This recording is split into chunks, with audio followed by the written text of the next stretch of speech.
आप सबको जय मसीह की। आज तारीख है 1/6/2026 और हम लोग शाम का वचन पढ़ेंगे। हम पढ़ेंगे दूसरा इतिहास की पुस्तक में से उसका 15 और 16 अध्याय। तब परमेश्वर का आत्मा ओदेद के पुत्र अजरिया में समा गया और वह आसा से भेंट करने निकला और उससे कहा, हे आसा और हे सारे यहूदा और ब्यामीन, मेरी सुनो। जब तक तुम यहोवा के संग रहोगे तब तक वह तुम्हारे संग रहेगा, और यदि तुम उसकी खोज में लगे रहो तब तो वह तुमसे मिला करेगा, परंतु यदि तुम उसको त्याग दोगे तो वह भी तुमको त्याग देगा।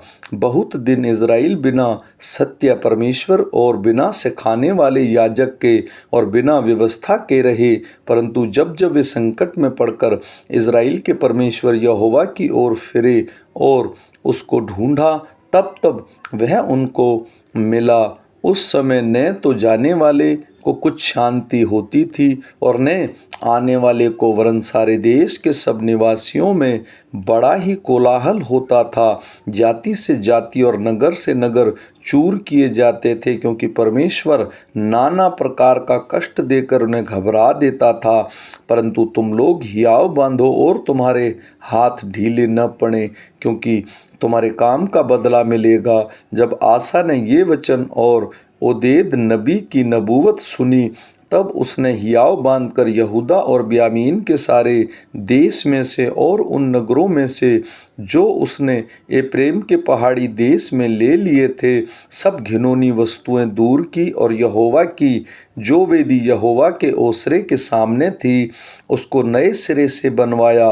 उसने सारे यहूदा और ब्यामीन को और एप्रेम, मनश्शे और शिमोन में से जो लोग उसके संग रहते थे उनको इकट्ठा किया, क्योंकि वे यह देखकर कि उसका परमेश्वर यहोवा उसके संग रहता है, इज़राइल में से बहुत से उसके पास से चले गए थे। आसा के राज्य के 15वें वर्ष के तीसरे महीने में वे यरूशलेम में इकट्ठा हुए। उसी समय उन्होंने उस लूट में से जो वे ले गए थे 700 बैल और 7,000 भेड़ बकरियां यहोवा की बलि करके चढ़ाई।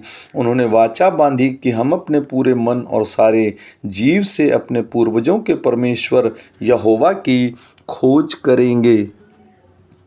क्या बड़ा और क्या छोटा, क्या स्त्री क्या पुरुष, जो कोई इज़राइल के परमेश्वर यहोवा की खोज न करे वह मार डाला जाए।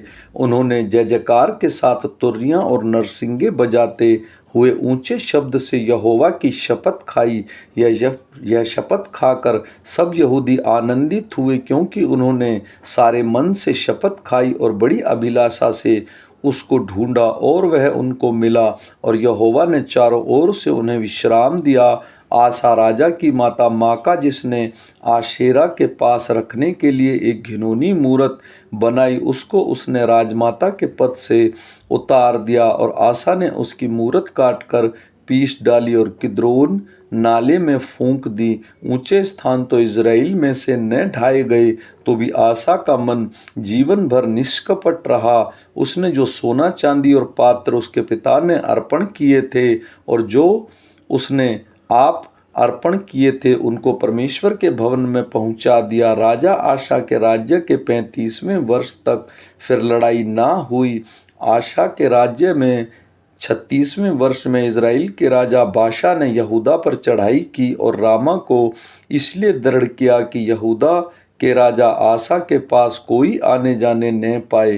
तब आसा ने यहोवा के भवन और राजभवन के भंडारों में से चांदी सोना निकाल दशमिक आराम के राजा बेहनदद के पास दूत भेजकर यह कहा, जैसे तेरे मेरे पिता के बीच वैसे ही मेरे तेरे बीच भी वाचा बंधे। देख, मैं तेरे पास चांदी सोना भेजता हूँ, इसलिए आ इज़राइल के राजा बाशा के साथ की अपनी वाचा को तोड़ दे, क्योंकि वह मुझसे दूर हो। बेहनदद ने राजा आशा की यह बात मानकर अपने दलों के प्रधान से इज़राइली नगरों पर चढ़ाई करवा कर इय्योन, दान और एबलेम और नप्ताली के सब भंडार वाले नगरों को जीत लिया।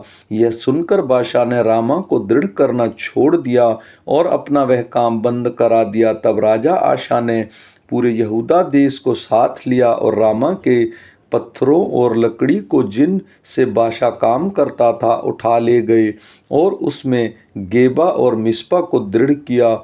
उस समय हनानी दर्शी यहूदा के राजा आसा के पास जाकर कहने लगा, तूने तो अपने परमेश्वर यहोवा पर भरोसा नहीं रखा वरन आराम के राजा ही पर भरोसा रखा है। इस कारण आराम के राजा की सेना तेरे हाथ से बच गई है। क्या कूशियों और लूबियों की सेना बड़ी ना थी और क्या उसमें बहुत से रथ और सवार ना थे? तो भी तूने यहोवा पर भरोसा रखा था, इस कारण उसने उनको तेरे हाथ में कर दिया। देख, यहोवा की दृष्टि सारी पृथ्वी पर इसलिए फिरती रहती है कि जिनका मन उसकी ओर निष्कपट है, उसकी सहायता में वह अपनी सामर्थ्य दिखाए।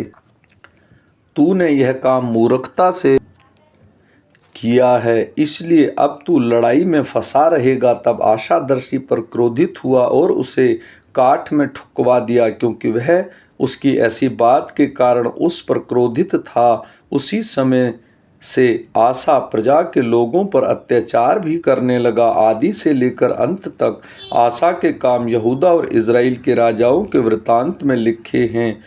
अपने राज्य के 39वें वर्ष में आशा को गांव में पाँव का रोग हुआ और वह रोग अत्यंत बढ़ गया। तो भी उसने रोगी होकर यहोवा नहीं वैद्यों ही की शरण ली। अंत में आशा अपने राज्य के 41वें वर्ष में मर के अपने पुरखाओं के साथ सो गया। तब उसको उसी की कब्र में जो उसने दाऊदपुर में खुदवा ली थी मिट्टी दी गई और वह सुगंधित द्रव्यों और गंधी के काम के भांति भांति के मसालों से भरे हुए एक बिछोने पर लिटा दिया गया और बहुत सा सुगंधित द्रव्य उसके लिए जलाया गया। आमीन।